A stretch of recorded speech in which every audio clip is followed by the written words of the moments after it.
Қадірлі көрермен, Таңшолпан өз жұмысын әрі қарай жалғастырады. Біздің қонақжай төрімізге қадірлі меймандарымыз келіп жайғасты. Өткенде ғана өздеріңізді құлағдар еткен болатынбыз. 8-9 қараша күндері елордамызда халықаралық ауыл әйелдері күніне арналған Қазақстанның ауылдық аумақтарын тұрақты дамытуға әйелдердің үлесі атты ауыл әйелдерінің бірінші форумы өткелі отыр. Сол себепті бүгін біздің студиямызда сол форумның ұйымдастырушысы, Қазақстан ауыл әйелдері бірінші форумның ұйымдастырушысы, Жасыл экономиканы қолдау коалициясының атқарушы директоры Асхат Сүлейменов мырза келіп отыр. Сондай-ақ біздің сұлуда іскер ханымдарымыз, әлеуметтік жоба жеңімпаздары Майра Жәлімбетова ханым және Биназир Жұмабекова ханымдар келіп отыр. Қайырлы таң. Қош келдіңіздер. Қош келдіңіздер. Қайырлы таң. Таңғы көңіл-күй барлығы жақсы ма? Керемет. Көргенімізге қуаныштымыз. Енді ең әуелі Асхат мырза, әңгімеміздің әлқиссасын бүгінгі ертеңгі шараның маңыздылығы, мақсаты туралы өзіңіз тарқатсаңыз. Рахмет, қайырлы таң баршаңызға. Бұл енді форумға дайындық осы 2018 жылдың көктем айларынан басталып кеткен болатын. Барлық облыстармен, өңірлермен, әкімдіктермен жұмыс жасадық. Ең үздік деген ауылда тұратын әйелдерді шақырып, іріктеп, бірінші облыс деңгейінде іріктеп, одан кейін осы Астанаға шақырған жайымыз бар. Бүгінгі 1-2 сағаттан кейін форум жұмысы басталып кетеді. Форумға мемлекеттік хатшы қатысады, одан кейін барлық министрліктерден, ынталы министрліктердің министрлері, өкілдері қатысады. Форумның басты маңызы неде десеңіз, осы ауылдардағы әйелдерді қолдау, жұмыссыздықты қалай азайтуға болады ауылда.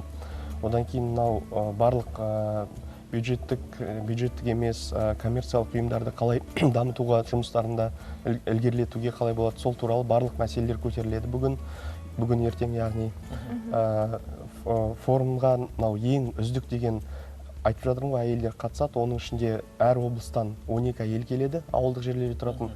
Олардың ішінде ең үздік ауыл әкімі әйел, яғни ең үздік ауыл мектебінің директоры, ең үздік халыққа қызмет көрсету орталығының аудандық директоры, барлығы әйел болу керек. Яғни осындай 10 номинация бойынша іріктелді әйелдеріміз. Олардың барлығы кеше келіп жайғасты қонақ үйге. Енді бүгінгі күні жұмыс басталады. Оларға таңертеңгі уақыттан түскі уақытқа дейін пленарлық отырыс болатын болса, одан кейін түстен кейінгі секциялық жұмыстар басталады. Ол жерде барлық әйелдерге, яғни әр 4 секциялық жұмыс болады. Өз бағытына байланысты, бизнес болса бизнес, басқалай үкіметтік ұйымда жұмыс істейтін болса, үкіметтік ұйымдар, яғни кеңестерін береді министрліктер тарапынан. Әр министрліктің министрдің орынбасары немесе директор департаменті деңгейінде, яғни оларға агробизнес 2020 деген бағдарлама бар мысалы.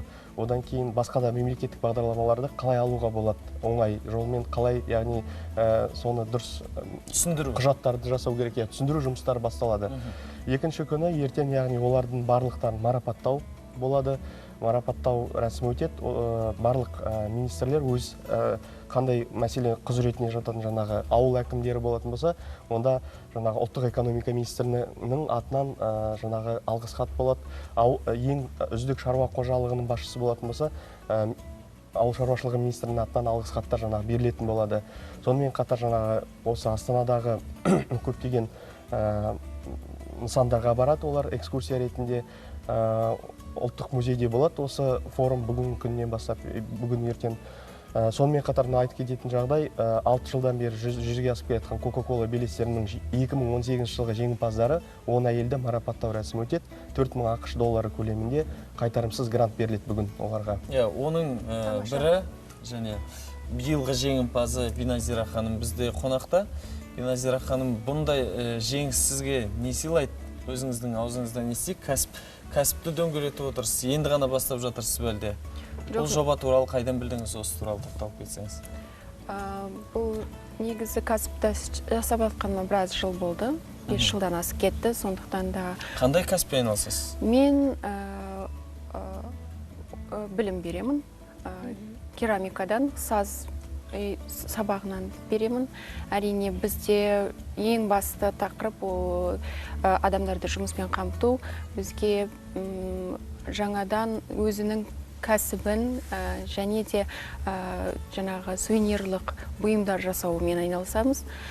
Соны үлкен ғып шамалы бұл көмек болады бізге, әрине жаңадан оборудование аламыз. Станоктар аламыз, жаңағындай үлкен гончарный кругтар аламыз, соларға енді жұмсалады сол ақша. Өте жақсы. Өзіңізден бөлек екі адамды қазіргі кезде жұмыспен қамтып отырсыз. Егер жоба нәтижелі болып жатса, тұтынушылардың саны артса, менің ойымша, сіз жұмыспен қамтитын адамдардың да саны артады, солай ма? Әрине, еще білім алатын адамдардың саны артуы мүмкін. Өте жақсы. Майра ханым, сізді әңгімеге тартайықшы. Сонау Алматы облысына келіп отырсыз. Сіз 2015 жылы ұйымдастырылған осы әлеуметтік жобаның жеңімпазысыз, солай ғой? Сол кезде бөлінген гранттың, яғни сізге берілген қаржылай көмектің қаншалықты көмегі болды? Және де бұл ақшалай көмектен бөлек бір мотивациялық бағытта да өзіңізді қайраған шығар. Мен 2015 жылдың Coca-Cola белестері жобасының жеңімпазымын. Осы 3 жыл бойы тек қана өз бизнесімді ашуға көмектеспей ғана қоймай, 3 жыл бойы мені Олжас Сүлейменов, Асхат Сүлейменов, Майра Арапбаевна, Елена Анатольевна Ажго осы тұлғалардың арқасында тек қана қаржылай көмек емес, сонымен қоса өзімізге үлкен қолдау көрсетіп келе жатыр.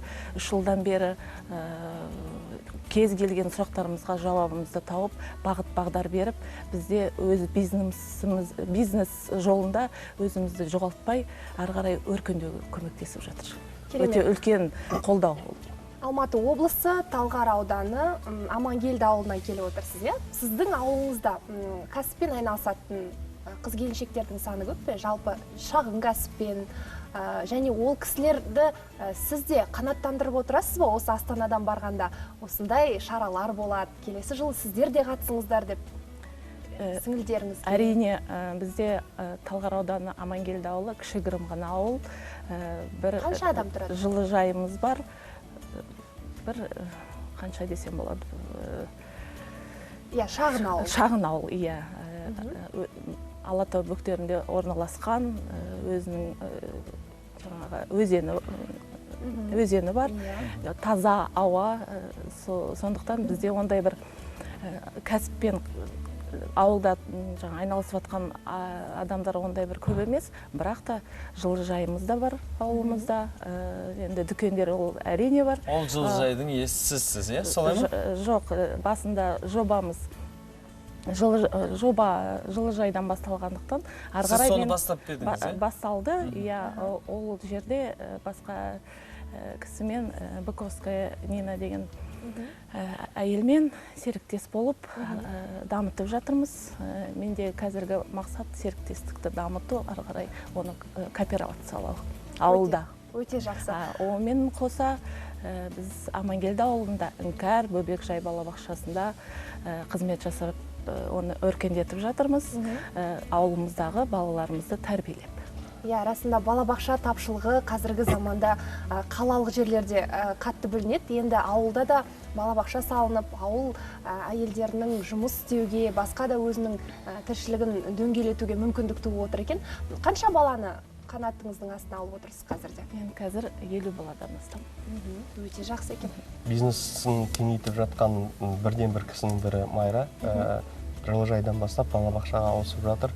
Яғни деңгейін көбейтіп жатыр, бизнесін үлкейтіп. Небәрі 3 жылда. Иә, біздің негізі конкурстың талабы осындай.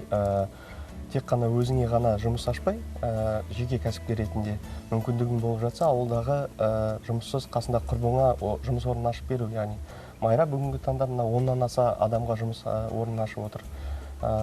Сондай енді барлық жеңімпаздарымызды алып қарайтын болсақ, бүгінгі таңда 51 жеңімпазымыз бар. Солардың барлықтарымен 120-ға жуық жұмыс орындары ашылған екен. Бұл да енді өз үлесін жалпы ауылдағы жұмыссыздықтың деңгейін азайтуға аз да болса үлесімізді қосып жатырмыз деген ой бар бүгінгі таңда. Шынында да бүгінгі таңда ауыл әйелдерінің еңбек зор шынында, үйдің шаруасы бар, тағы да қосымша осындай жұмыс жасап жүреді. Ауыл әйелдерінің қандай да бір әлеуметтік проблемаларын талқылап, оны шешу мәселесі де толығырақ осы форумда қаралатын шығар. Әрине, барлық жаңағы мәселелер осы форум деңгейінде қаралатын болады. Одан кейін белгілі құжаттар қабылданады осы форумнан кейін. Ол құжаттар мұқтаж министрліктерге, парламент мәжілісінің депутаттарына жіберіледі, осы мәселелерді қарау үшін. Сауалнамалар жасалады. Әрине, сауалнама жасалады. Бұл негізі форум Біріккен ұлттар ұйымының 15 қазан күні жыл сайын тойланатын ауыл әйелдерінің жаңағы күніне сәйкестендірілген. Келесі жылы осы жалғасын табады деп сенеміз, бірақ осы 15 қазан уақытында жүргізілетін болады.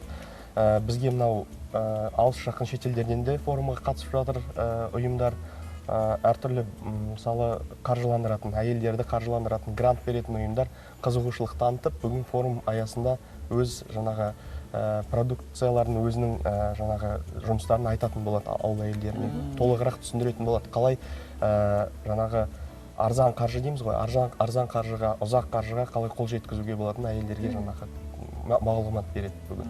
Тамаша. Асхат мырза, енді ойға алған шараларыңыз бүгін ертең өз деңгейінде өтсін, ойлаған жаңағы сіз айтып отырған жоспарлар жүзеге ассын, қаншама ханымдарды жұмыспен қамтып отырған дәл осындай шаралар біздің елімізде жиі өткізіліп тұруы енді қуантады әрине. Алдағы уақытта да дәстүрлі түрде осы форум өтіп тұрады деген сеніміміз бар. Рахмет.